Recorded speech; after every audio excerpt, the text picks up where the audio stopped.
God is good all the time, and all the time God is good. Puji Tuhan atas berkat dan kasih setianya, sehingga kita dapat bergabung kembali dalam Revival Meeting dengan tema The Final Events of Bible Prophecy. Dan pada malam hari ini, yaitu malam kelima, kita khususnya akan membahas tentang The Longest Bible Prophecy atau nubuatan Alkitab terpanjang. Marilah kita siapkan Alkitab kita dan hati serta pikiran kita dengan tetap berdoa dalam hati kita agar supaya kita siap untuk menerima berkat Tuhan pada malam ini.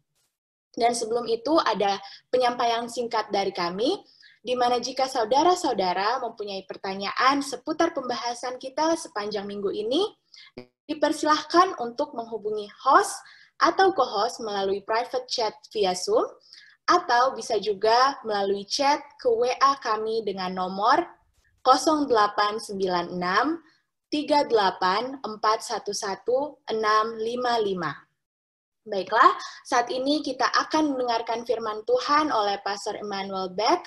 Namun, sebelum itu kita akan membukanya terlebih dahulu dengan doa yang akan dipimpin oleh Diori Sihombing. Kita sama-sama tunduk kepala dan kita berdoa. Ya Tuhan yang maha baik, terima kasih Tuhan untuk tuntunan-Mu di sepanjang hari kami bekerja hingga pada saat ini.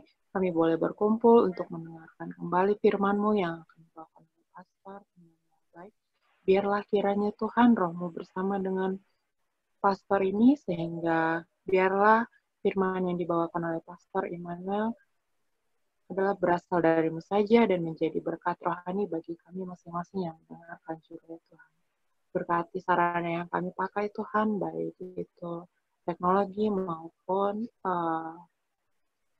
jaringan yang akan kami pakai, biarlah segala sesuatunya berjalan lancar dan biarlah nama Tuhan saja yang dipermuliakan. Kami mau serahkan semua kehidupan kami ke dalam tangan-Mu ya Tuhan. Jadilah kehendak Tuhan di dalam hidup kami, kiranya Engkau juga berkenan mengampuni kami dari setiap dosa dan pelanggaran kami, agar kami dapat datang layak di hadapan-Mu ya Bapa. Inilah doa dan permohonan kami ya Tuhan, di dalam nama Yesus kami berdoa. Amin. Amin. Terima kasih. So now we would like to give this time to Pastor Emmanuel Beck and Pastor Roy to please share us the message. So, selamat malam, good evening everyone, and thank you for joining us for night number 5 in our series called The Final Events of Bible Prophecy. Selamat malam dan terima kasih untuk bergabung untuk malam yang kelima di dalam Final Events of Bible Prophecy. If you have been with us every single night, I want to say thank you from the bottom of my heart for joining us for this exciting series on prophecy. Kalau saudara telah hadir setiap malam dari dalam hati saya yang terdalam, saya mau mengucapkan terima kasih untuk mengikuti seri nubuatan Alkitab ini. I also want to tell you that if you're joining us for the first time, thank you, and I hope that you can catch up by watching some of the previous subjects so that you have an understanding of what we've studied so far. Dan kalau saudara baru bergabung malam ini, kita punya rekamannya, tolong dinonton supaya saudara bisa mengikuti apa yang sedang kita bicarakan. Here is the schedule of what we have coming up. Dan ini apa yang akan kita pelajari besok. Tomorrow night, we are going to be talking about the rapture. Nah, besok malam kita akan berbicara mengenai pengangkatan rahasia. How will Jesus return? Bagaimana Yesus akan datang kembali? Is it going to be a secret? Apakah itu akan menjadi suatu rahasia? We are going to show you from the Bible exactly what the Bible says. Kita akan tunjukkan dari Alkitab apa yang dikatakan oleh Alkitab. Now, you know that each night at 7 p.m. we have a presentation. Setiap jam 7 malam, tiap malam kita mulai presentasinya. But this weekend we have a special schedule. Tapi untuk akhir minggu ini kita punya jadwal yang istimewa. And so we will announce that on Friday. So don't forget that this weekend there is a special schedule, a bonus presentation. Besok kita akan umumkan, tapi ingat, akhir minggu ini kita akan punya bonus presentasi yang bonus. As we begin our topic tonight, sebelum kita akan mulai pelajaran kita malam ini, I'm going to share with you this presentation that I've called the longest Bible prophecy. Saya akan sampaikan presentasi yang berjudul Nubuatan Alkitab Terpanjang. Now, on the screen tonight, I have a picture of what looks like a simple clock. Di dalam gambar yang terlihat ini seperti jam yang biasa saja. This clock is actually famous. Sebenarnya jam ini terkenal. It's called the Doomsday Clock. Ini adalah disebut Doomsday Clock. A group of scientists use this clock as a symbol. Sekelompok ilmuwan menggunakan ini sebagai simbol. Midnight represents the end of the world. Tengah malam menggambarkan akhir dari dunia. And how close we are to midnight is the scientists' prediction of how close mankind is to total destruction. Jadi betapa dekat kita dengan tengah malam itu menggambarkan betapa dekatnya kita dengan kehancuran. Now, this is just a symbol. Ini hanya sekedar lambang. But if you consider that in every age, God has had a prophetic clock that was unseen to human eyes.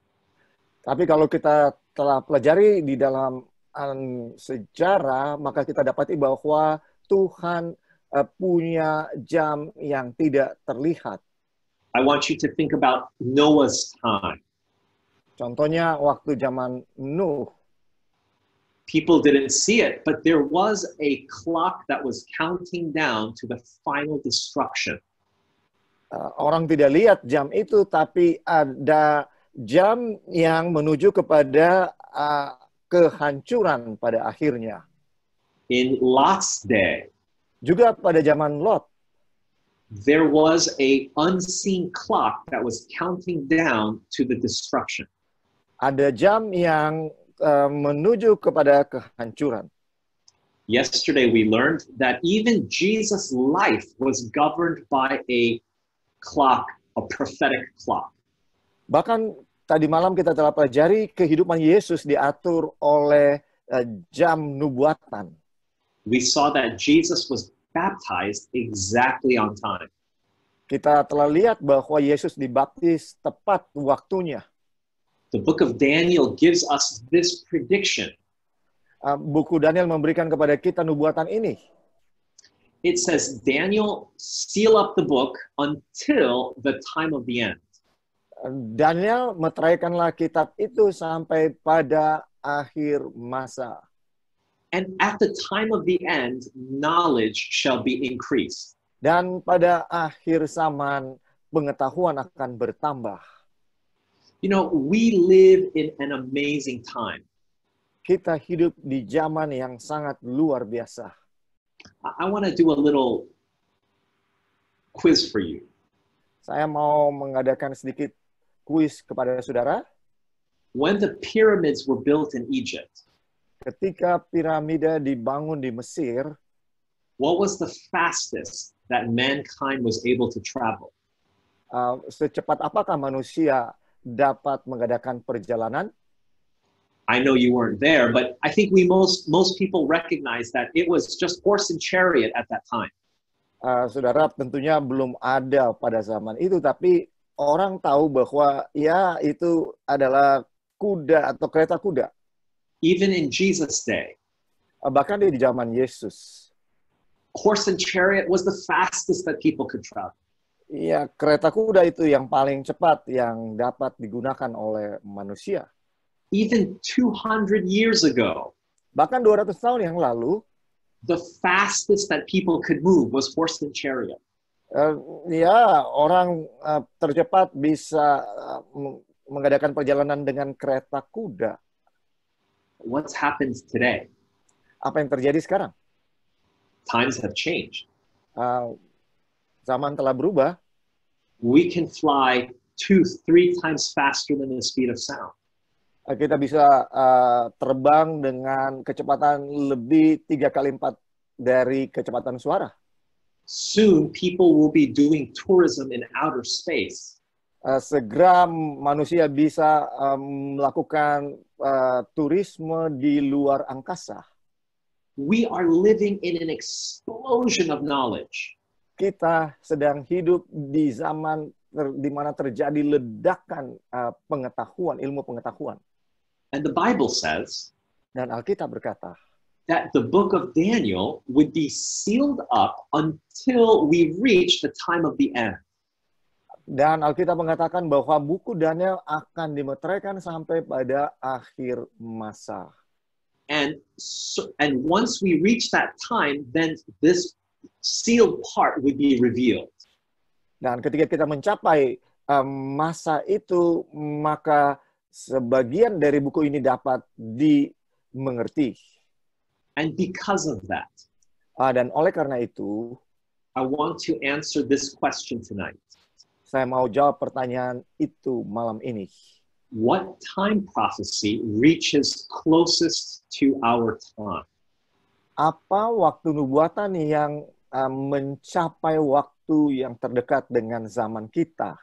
And the answer to that is Daniel 8:14, Dan jawabannya adalah Daniel 8 ayat 14 which says, yang berkata, after 2,300 days, sesudah 2.300 pagi dan petang, or 2,300 mornings and evenings, pagi dan petang, then the sanctuary will be cleansed. dan bait suci itu akan dipulihkan. I want to review something that we covered the other night. Saya mau ulangi apa yang sudah kita pelajari malam sebelumnya. Do you remember in Daniel 7 when we talked about the lion, the bear, the leopard, and the fourth beast? Masih ingat di dalam Daniel 7 ketika kita mempelajari 4 binatang itu, singa, beruang, macan tutul. I shared with you that this sequence of the fourth beast, the 10 horns, the little horn, it is repeated 3 times. Saya katakan bahwa urutannya 4 binatang ini, kemudian tanduk kecil, ini diulangi 3 kali. When the Bible repeats something more than once, it is emphasizing the importance and truth of something.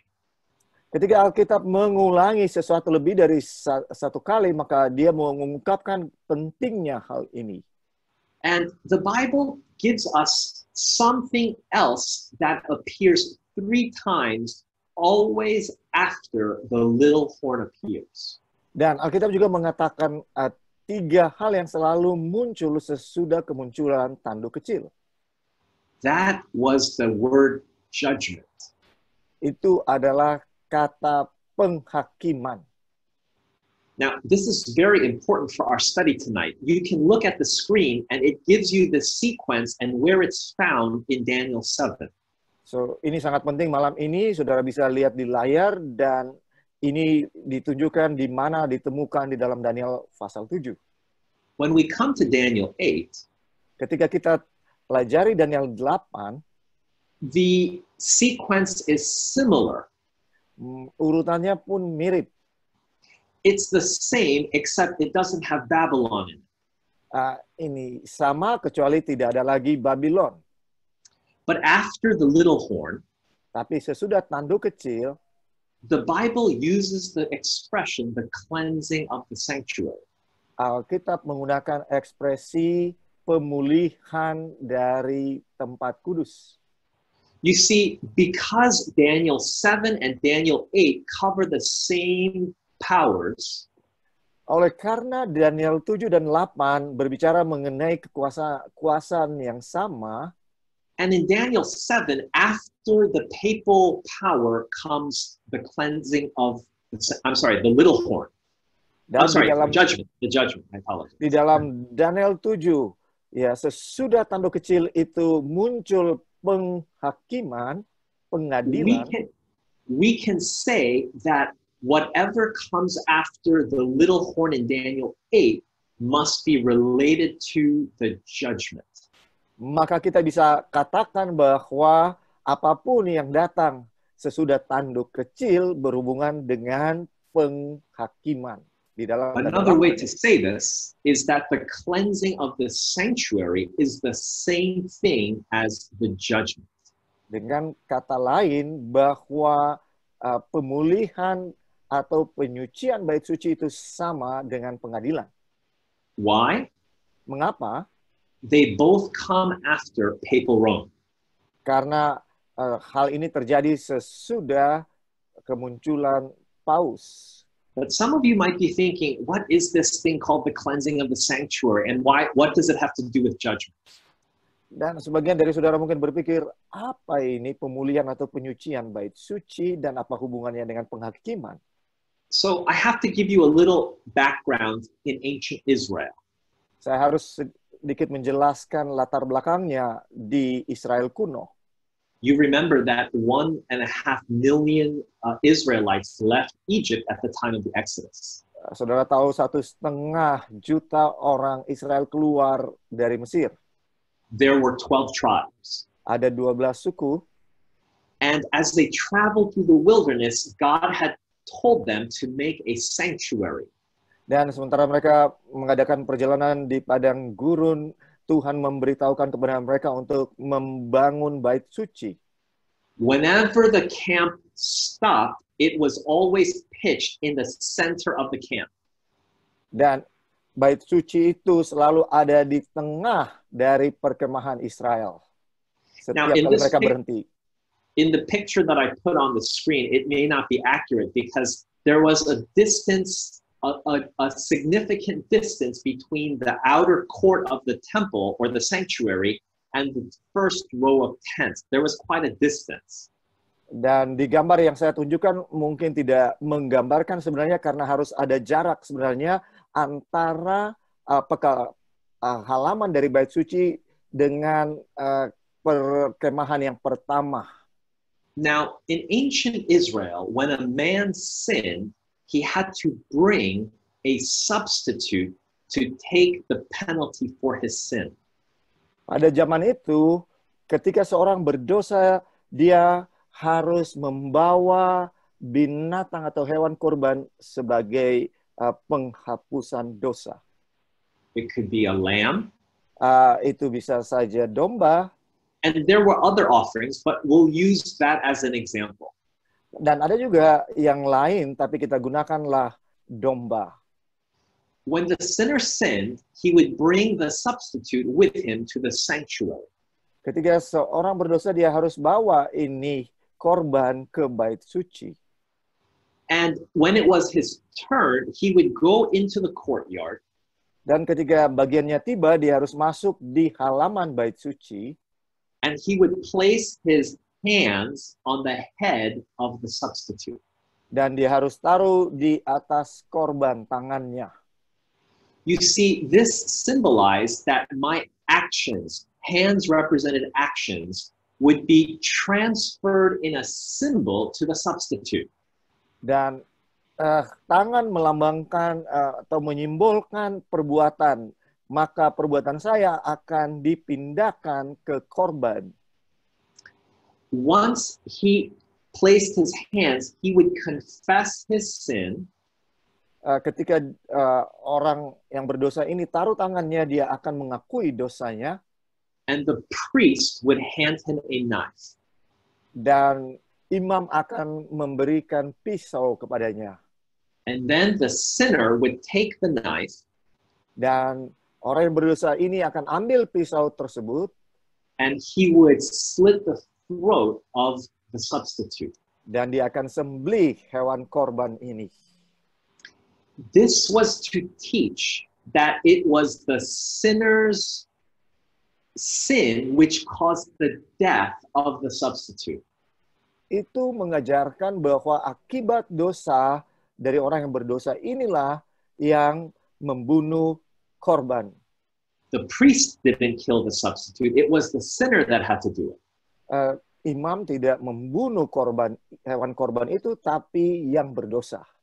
Now, when the sinner confessed his sins and placed his hands on the substitute, ketika orang berdosa taruh tangannya di atas hewan korban, it was to teach that in a symbol, the sin went from the sinner to the substitute. Itu menggambarkan bahwa dosa dari orang berdosa ini dipindahkan kepada korban. But where did it go? Tapi kemana itu perginya? The Bible teaches that the life of the creature is found in its blood. Alkitab mengajarkan bahwa nyawa makhluk hidup itu ada di darahnya.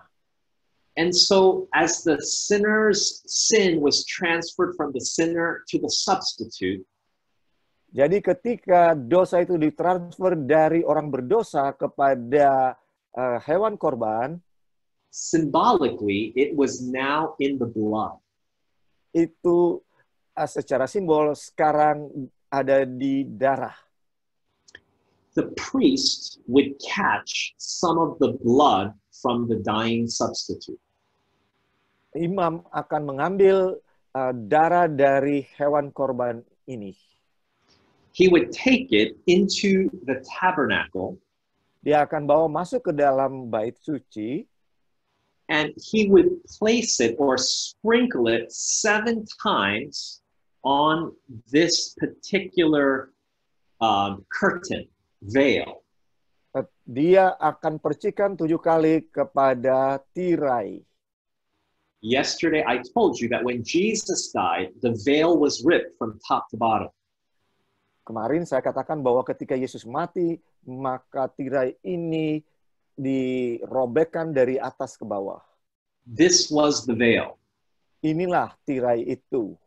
And it had to be thick because it was holding blood from maybe 600,000 men sprinkled on it for 359 days out of the year. Ya, karena ini harus tebal karena dia harus menahan darah dari sekitar begitu banyak orang di Israel selama 360 hari. What did this represent? Apa yang disimbolkan dengan hal-hal ini? It represented that God had a record of sin in the sanctuary. Ini menyatakan bahwa Tuhan punya catatan dosa di bait suci. And so every day as the sinner confessed his sin, jadi setiap hari ketika orang berdosa itu mengakui dosa mereka, that sin would be transferred in a symbol into the sanctuary. Dosa orang-orang berdosa ini secara simbolis dipindahkan kepada bait suci. And then one day out of the year, dan pada satu hari di sepanjang 1 tahun itu, they did something very different. Mereka akan melakukan sesuatu yang sangat berbeda. This day was so important. Hari ini sangat penting. Nobody worked. Tidak ada yang bekerja. 10 days before, 10 hari sebelumnya, people would be warned that this day was coming by blowing trumpets. Orang-orang akan diingatkan bahwa hari ini sedang tiba dengan dibunyikan sangkakala. They would all 1 million of them, 1 million plus would come around the tabernacle. 1 juta lebih orang akan datang di sekitar bait suci. And all they had to do on that day yang mereka harus lakukan pada hari itu was pray and think if all of their sins were transferred into the sanctuary. Mereka harus berdoa dan berpikir bahwa dosa-dosa mereka sudah dipindahkan ke bait suci. See, on that day, the priest would kill a goat. Pada saat itu, imam akan bunuh kambing. And this goat had no sins confessed on. Dan untuk kambing ini tidak ada dosa yang diakui kepadanya. He would take the blood. Tapi darahnya akan diambil. And he would go not into the first apartment, but the second apartment of the sanctuary. Dan imam akan masuk ke bagian yang kedua di dalam bait suci, yaitu bilik yang maha suci, bukan yang pertama. Inside, there was only one piece of furniture. Di dalam bilik yang maha suci itu hanya ada satu furniture. It was the Ark of the Covenant. Itu adalah tabut perjanjian. The Ark of the Covenant had 3 sections. Dan di dalam tabut perjanjian ada 3 bagian. In the bottom, there was a cabinet. Ada kabin di bawahnya. Inside was the 10 Commandments. Di dalamnya ada 10 hukum. And the purpose of the 10 Commandments was to point out what sin is. Dan tujuan daripada 10 hukum untuk menunjukkan dosa yang dilakukan. On the top of the ark, sementara di atas daripada tabut perjanjian, there were 2 angels. Ada 2 malaikat. And those angels symbolized the angels that cover God's throne. Dan malaikat-malaikat ini menyimbolkan malaikat-malaikat yang ada di takhta Allah. But between the 2 angels, tapi di antara daripada 2 malaikat ini, Jewish history says that God manifested his presence in something called the Shekinah glory. Menurut tradisi Yahudi bahwa Allah menyatakan kemuliaannya di atas yang disebut dengan Shekinah glory. This was a symbol of God's presence. Ini adalah simbol daripada hadirat Tuhan. The Bible says that God is a consuming fire. Alkitab mengatakan bahwa Allah adalah api yang menghanguskan. And if someone went into the most holy place with unconfessed sin, dan kalau ada orang yang masuk ke bilik yang maha suci tanpa mengakui dosanya, they would be instantly destroyed. Mereka akan segera binasa.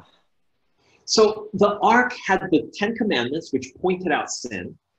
Jadi tabut perjanjian itu isinya adalah 10 hukum yang menunjukkan dosa.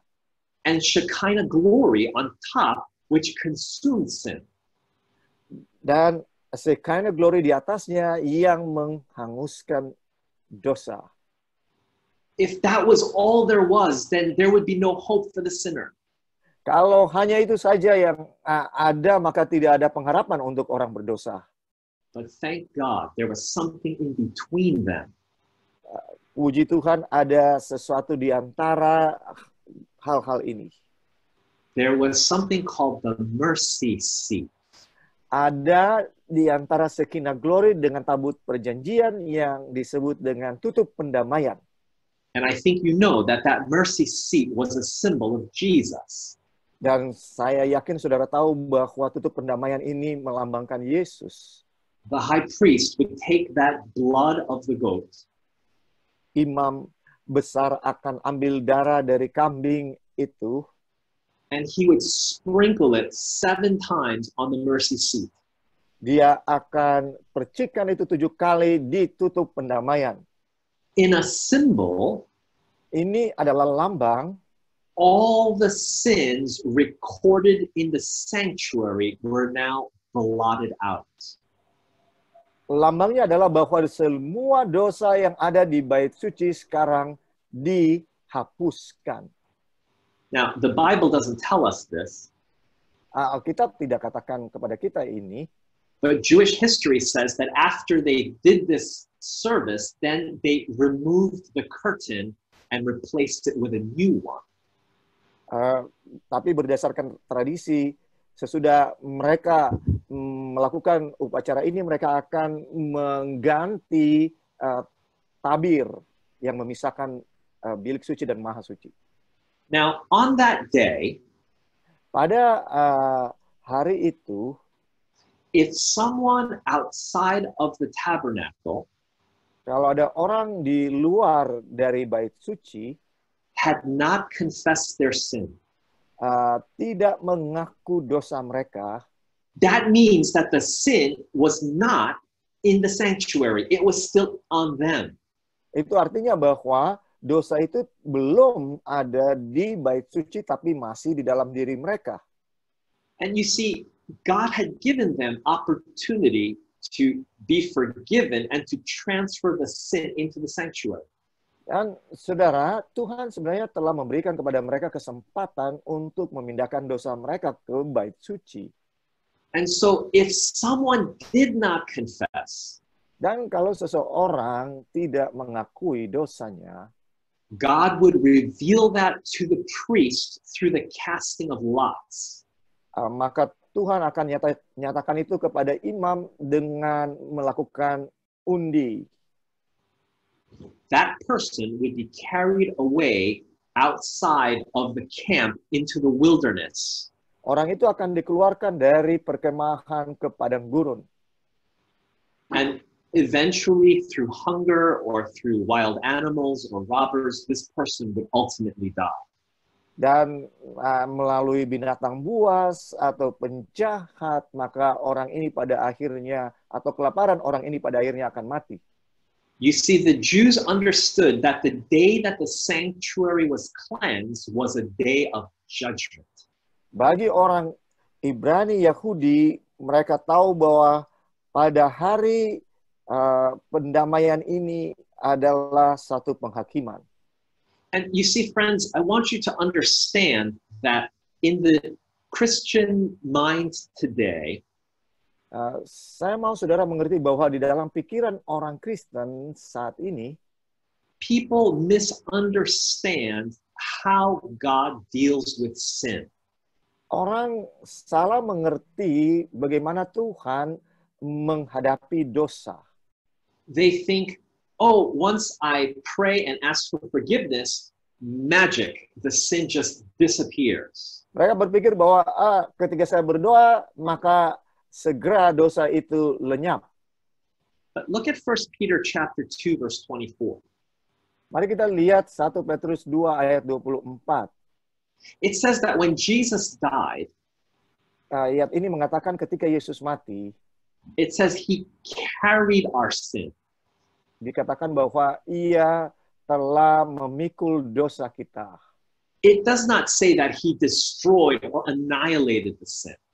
Tidak dikatakan bahwa dia menghancurkan dosa itu. In the original language, this is clear that this word, it means to carry, not to destroy. Di dalam bahasa aslinya jelas kata ini berarti memikul, bukan menghancurkan. I'm going to give you a true story. Saya akan memberikan kepada saudara cerita nyata. There was a man that was driving home from work in the United States. Ada seorang yang pulang dari bekerja. On the way home, he stopped at a bar.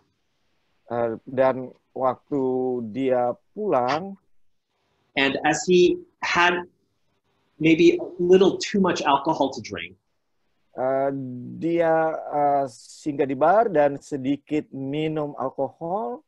When he got back in his car, ketika dia kembali ke mobilnya, as he drove, he crossed the middle line and went into the lane of oncoming traffic. Dan dia mulai keluar jalur dan masuk di garis tengah dan menghadapi kendaraan dari depan. He hit someone. Dan dia menabrak seseorang. And the person in the other car instantly died, but he survived. Dan orang yang dia tabrak di mobil yang di hadapan, yang bertabrakan dengan dia segera mati, tapi dia berhasil selamat. Now, this is a true story. I want to ask you a question. Ini adalah cerita nyata, saudara. Saya mau bertanya kepada saudara. If that man prays to God, kalau orang itu bersyukur kepada Tuhan, berdoa kepada Tuhan, can God forgive him for what he did? Apakah Tuhan dapat mengampuni dia untuk apa yang dia sudah lakukan? Yes or no? Iya atau tidak? Yes, God can forgive him. Oh iya, Tuhan akan ampuni dia. God can forgive any sin. Tuhan akan mengampuni dosa apapun. But once he's forgiven, tapi ketika dia sudah diampuni, does that mean that there will be no funeral in 2 or 3 days? Apakah itu berarti bahwa tidak akan ada penguburan dalam 2-3 hari? No, even though we're forgiven, the effect of our sin does not just magically disappear. Walaupun sudah diampuni, maka hasil dari dosa itu tidak langsung aja lenyap. Think of Abraham. Pikirkan tentang Abraham. Through his lack of faith, Abraham made a mistake of having another son through Hagar. Oleh karena dia kurang iman, dia sudah melakukan kesalahan dan punya anak melalui Hagar. God forgave that sin, Tuhan ampuni dosanya, but the effect of Abraham's sin is still being felt in the world today. tapi akibat dari perbuatan dosa Abraham masih kita rasakan hingga hari ini. This is why there is a judgment. Itu sebabnya ada penghakiman. And this is why the judgment has to be at the end of the world. Dan penghakiman itu harus dilakukan pada akhir zaman, Because the effects of our sin cannot be fully realized until the end of time. karena akibat dari dosa tidak akan benar-benar dirasakan sampai pada akhir zaman. Now, why did God have the Israelites perform this service? Kenapa Tuhan mau orang Israel melakukan upacara ini? An animal cannot take the place of a human's sin. Darah dari binatang tidak bisa menghapuskan dosa manusia. But God was teaching his people that in heaven they had a high priest in Jesus. Tapi Tuhan mau mengajarkan bahwa di surga ada imam besar Yesus. And in heaven, God had a real sanctuary, not a portable one, but a real one that God had made. Dan Tuhan punya bait suci yang benar-benar ada di surga yang dia buat. So everything that the priest did on earth was to symbolize the work that would go on in heaven. Apapun yang dilakukan oleh imam melambangkan pekerjaan yang ada di surga. So when we read in Daniel that after 2,300 days, the sanctuary would be cleansed.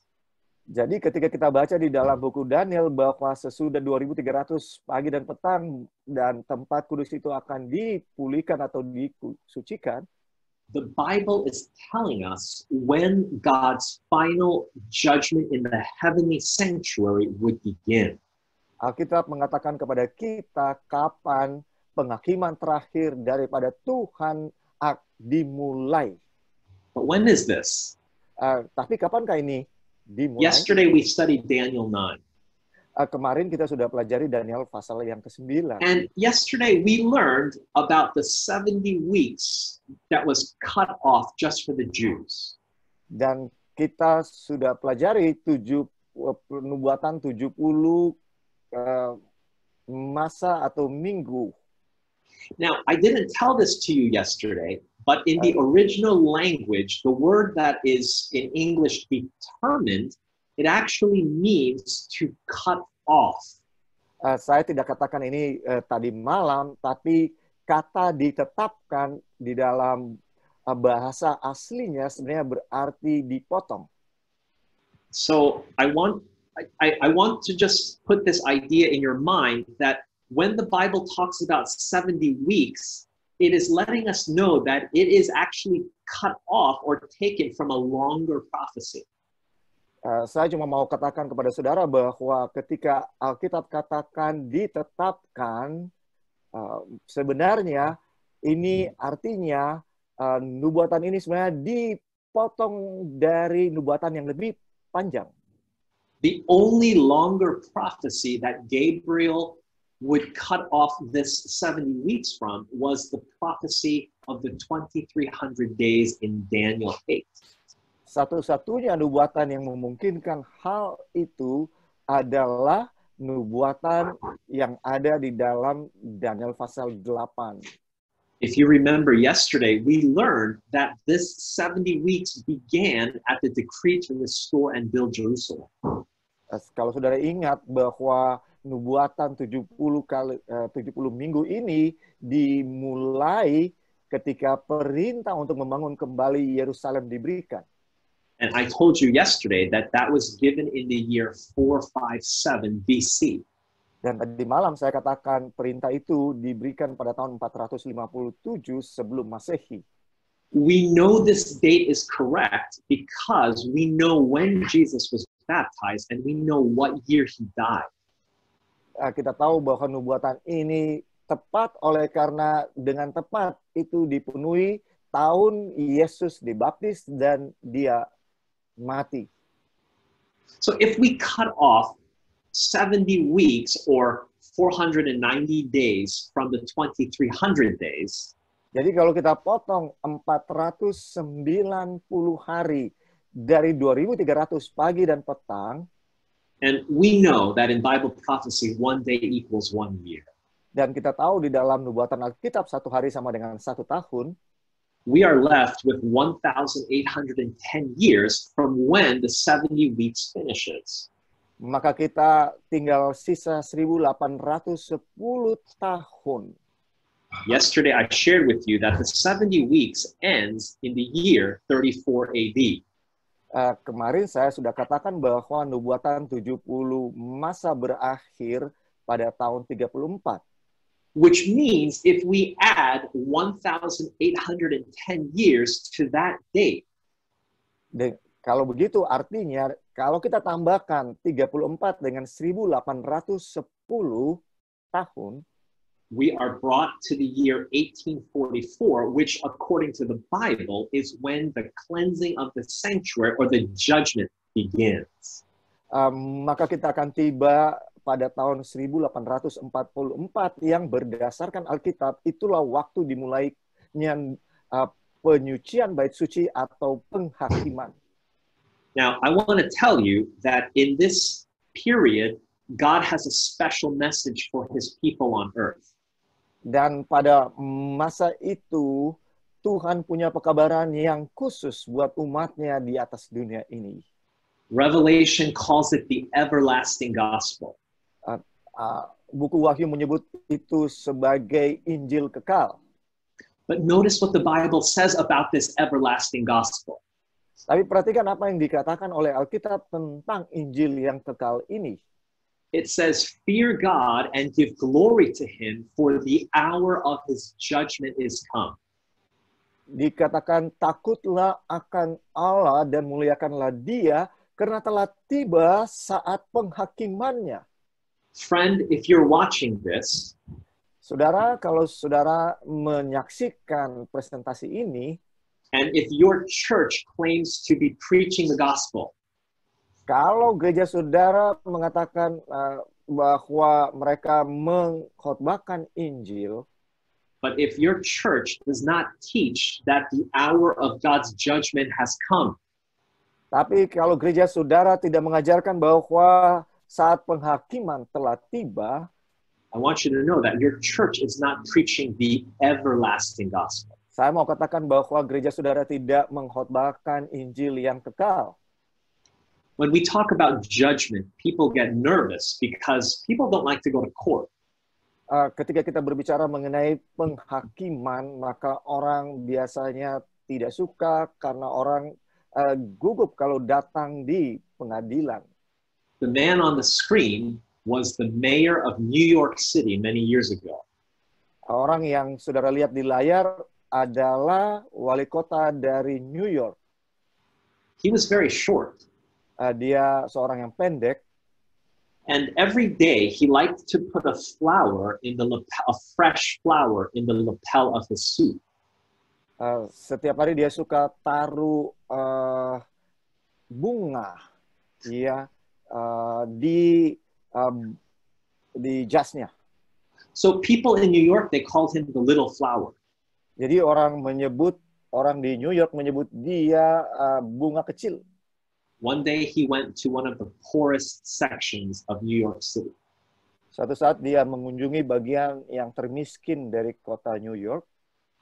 And he dismissed the judge so that he could preside over the case. Jadi dia gantikan hakim supaya dia bisa memimpin pengadilannya. The case was a baker versus an old woman. Kasusnya ini antara seorang wanita tua dengan seorang tukang roti. The baker said, this woman came into my shop. Tukang roti ini katakan bahwa wanita tua ini datang ke tokonya. She ordered several loaves of bread. Dia pesan beberapa roti. I gave them to her. Saya berikan kepada dia. And then she just walked out without paying. Dan dia kemudian keluar tanpa bayar. The mayor asked the old lady, he said, "Is it true?" Jadi wali kota ini tanya kepada wanita tua itu apakah benar. She hung her head and she said, "Yes, it's true." Dan dia anggukkan kepalanya dan katakan ya benar. She said, "I have a daughter." Saya punya seorang anak perempuan. Who has a baby. Yang saya juga punya bayi. Her husband left her. Dan suaminya meninggalkan dia. And they had no food. Dan mereka tidak punya makanan. And I couldn't bear to hear the child cry. Dan saya nggak tahan dengar bayi itu menangis. And so I stole the bread. Jadi saya curi rotinya. The mayor said, "Well, you have two choices." Wali kota itu katakan, kamu punya dua pilihan. You can go to jail for 10 days. Kamu boleh memilih masuk ke penjara 10 hari. Or you can pay a fine of $10. Atau kamu bayar denda $10. But when he told her this, tapi ketika dia mengatakan kepada wanita tua hal ini, he reached into his pocket and he gave her $10. Dia ambil uang dari kantongnya dan berikan wanita tua itu $10. And then he told all of the people in the court. Dan dia katakan kepada setiap orang yang ada di pengadilan itu, it's wrong for us to live in a city where a grandmother has to steal to feed her children. Dia bilang ini adalah suatu kesalahan kita tinggal di satu kota di mana seorang wanita tua harus mencuri. He made everybody in the court pay 50 cents. Jadi dia bikin semua orang yang ada di pengadilan itu untuk membayar 50 sen. And they raised enough money for her so that she could buy food for her family. Jadi mereka kumpulkan cukup uang bagi wanita tua ini untuk bisa membeli makanan untuk keluarganya. The next day, this story hit the newspapers. Hari berikutnya berita ini viral di koran. And the people of New York fell in love with this mayor so much. Jadi penduduk New York jatuh cinta kepada wali kota mereka. That if you ever fly into New York, jadi kalau saudara pernah mengunjungi New York, the airport is named after him. Nama airportnya, bandaranya diberikan sesuai dengan nama dari wali kota ini. His name was Fiorello LaGuardia. Namanya adalah Fiorello LaGuardia. And friends, tonight I want you to know that God is offering you an attorney, a judge. Saudara, saya mau saudara tahu bahwa pada malam ini, it doesn't matter what you've done. Allah memberikan kepada saudara pembela, tidak peduli apa yang saudara buat. If you are willing to give your sins to Him, He will advocate for you. Kalau saudara mau menyerahkan dosa saudara kepada Dia, maka Dia akan menjadi pembela saudara. And I want you to know that you don't have to be afraid of the judgment if you are willing to give all of your sins to Jesus. Saya mau katakan bahwa saudara tidak perlu takut dengan penghakiman kalau saudara rela memberikan semua dosa kepada Yesus. He wants your past sins, the mistakes that you've made in the past. Dia tidak peduli dosa yang saudara sudah lakukan di masa yang lalu. He wants the sins that you're committing now, that you love. He wants you to give those up to Him too. Dia mau dosa-dosa itu juga yang sekarang saudara buat diberikan kepadanya. And I want you to know that if you are willing to do this, Dan saya mau saudara tahu kalau saudara mau melakukan hal ini. Jesus is willing to take your case into the final judgment. Maka Yesus rela untuk membela case saudara di penghakiman yang terakhir. You don't have to be afraid.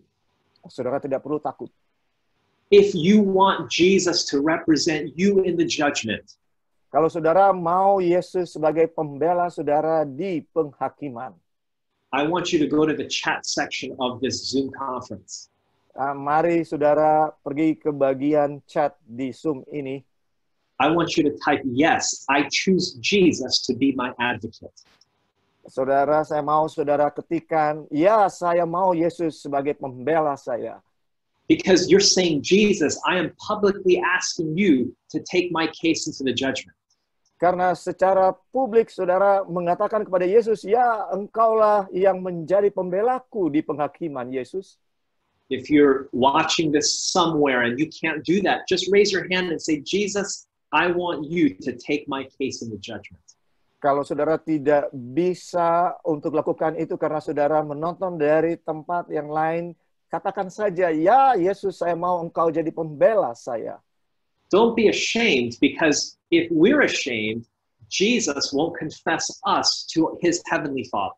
Jangan malu, karena kalau kita malu, maka Yesus akan tidak mengakui kita di hadapan Bapanya. I want to say a special prayer for those of you that made this decision tonight. Saya mau berdoa khusus bagi saudara yang sudah ambil keputusan malam ini. Let us pray. Mari kita berdoa. Heavenly Father, Bapa Surgawi, thank you for Jesus. terima kasih untuk Yesus. Thank you that he is not only our friend, but he is also the judge in the final judgment. Terima kasih karena dia bukan hanya sahabat kami, tapi dia juga adalah hakim di penghakiman yang terakhir. You saw every person that responded to this invitation. Engkau melihat setiap orang yang memberikan respon kepada panggilan ini. Bless each one. Berkati setiap orang. Give them your peace. Berikan kepada mereka damai-Mu. Help them to find joy knowing that Jesus is on their side. Berikan mereka sukacita mengetahui bahwa Yesus berpihak kepada mereka. In Jesus' name we pray. Di dalam nama Yesus kami berdoa. Amen. Amin. Thank you for joining us again tonight. Terima kasih. Terima kasih untuk bergabung dengan kami pada malam ini. Tomorrow night, Revelation's glorious rapture. Besok malam judulnya adalah Revelation Glorious Rapture. It's not too late to invite your friends.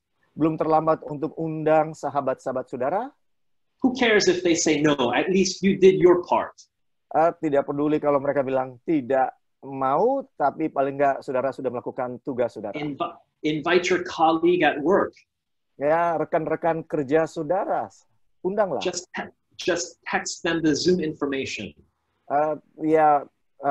Berikan informasi Zoom itu kepada mereka. We hope to see you all again tomorrow night. Sampai berjumpa lagi besok malam. There is a handout that goes along with tonight's presentation. Ada materi yang sesuai dengan presentasi malam ini. Contact the host and they will share it with you. It's free. Hubungi hostnya, mereka akan berikan secara cuma-cuma kepada saudara.